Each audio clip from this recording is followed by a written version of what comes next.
Here in our local area, we have so much support for education from a number of different organizations, including the West Bloomfield Educational Foundation, which through grant programs supports many of the collaborative and innovative efforts that are being put forth by our teachers all throughout the school year. And part of the driving force of that is their Educator Grant Program. And joining us to give us more insight on that and the ways that these grants impact your kids in the classroom directly is Juliet Jozwick, the chairperson of the West Bloomfield Educational Foundation. Thank you so much for being with us.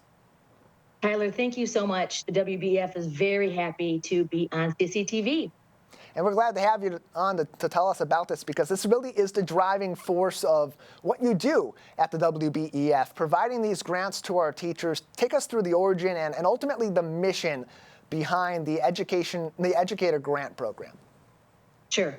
The WBEF was created over a decade ago by concerned parents and business owners, people who were involved with the community, who saw that there was a lot of gaps in learning just because state funding was not supplying what teachers needed in order to teach not only core parts of education, but also those type of things like robotics and engineering that were really going to put our community, our state, kind of ahead of others. So they started to raise money and then created this grant program. And if I may brag a bit, we have actually given away over $1 million. The WBEF has given $1 million to our teachers and staff so they can create the programming that is going to make these kids succeed in life.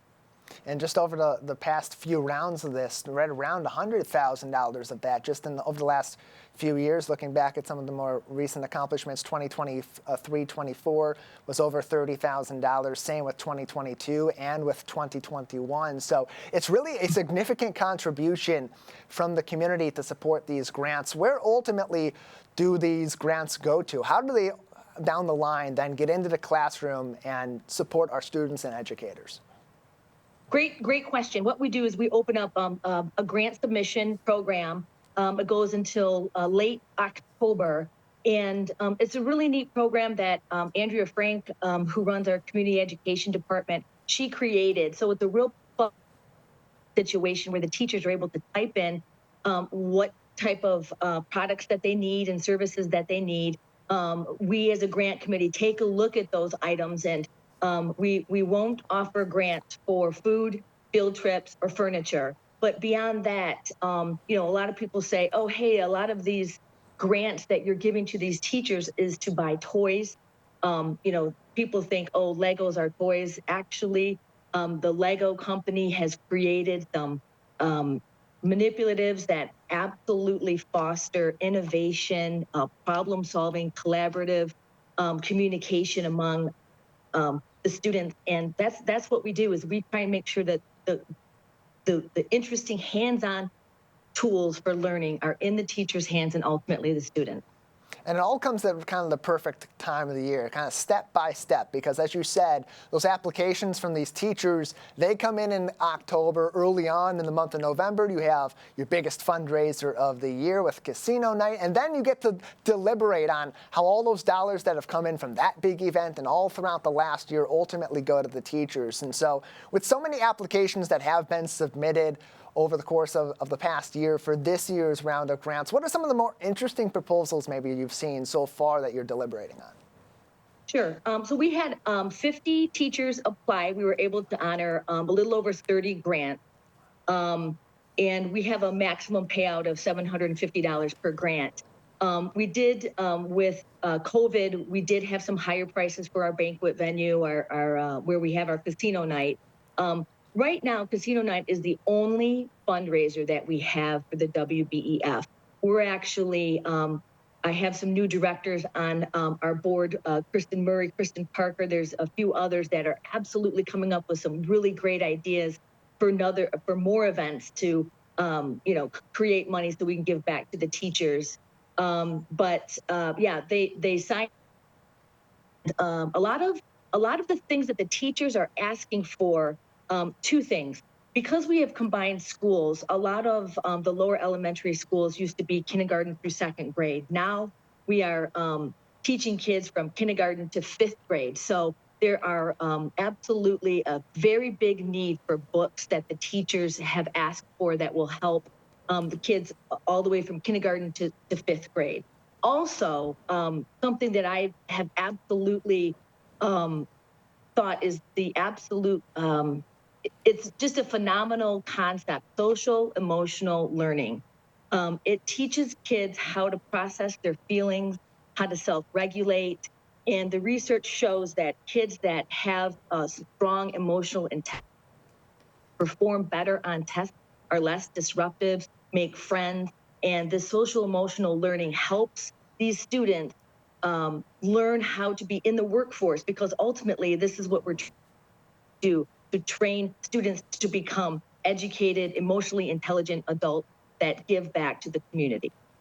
Juliet Jozwick is with us, the chairperson for the West Bloomfield Educational Foundation. You can find more information on the West Bloomfield Educational Foundation on their website, wbef.org, including info on how you can donate to the organization and learn even more. As you see on your screen, their Casino Night fundraiser flyer from earlier on this year. The QR code there also will take you to their website for even more information on that, as you can see from Juliet Jozwick with us on the program. Juliet, before we let you go, I want to talk about a couple more things with this organization, because beyond the educator grants, which is arguably the biggest payout you're providing every year to support educational programs, what else is supported with this funding that comes in from generous donors across our community throughout the year?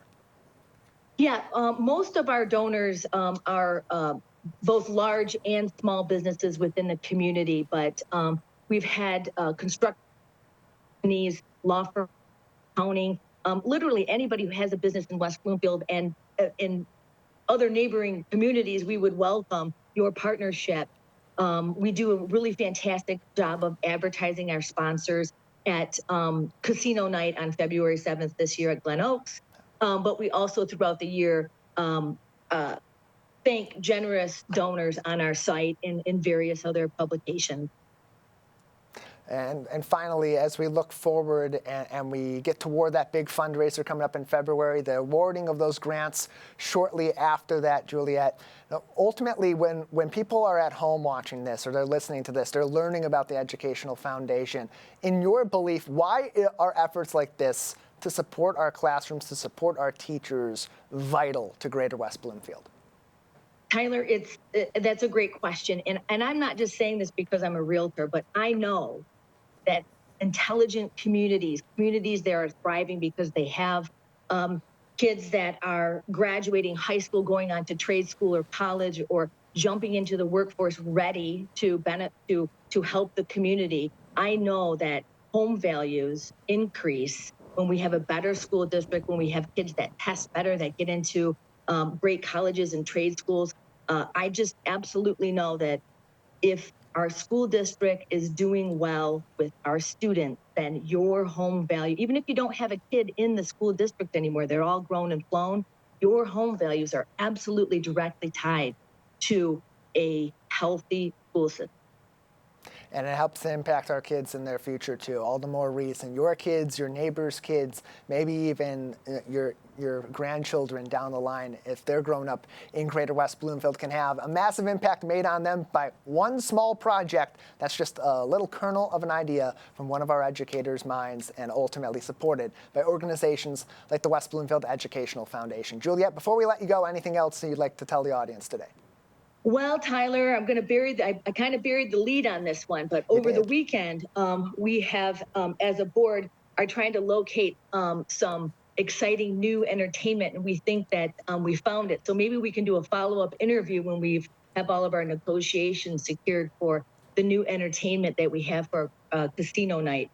Casino Night will have blackjack and roulette and 21, but we also have bingo, which a lot of our patrons, and it's open to the public. You don't have to have a school-age child. Anybody who lives in West Bloomfield and likes to have some fun, dance, there's a huge dance floor, and again, all this money will go right back to the kids.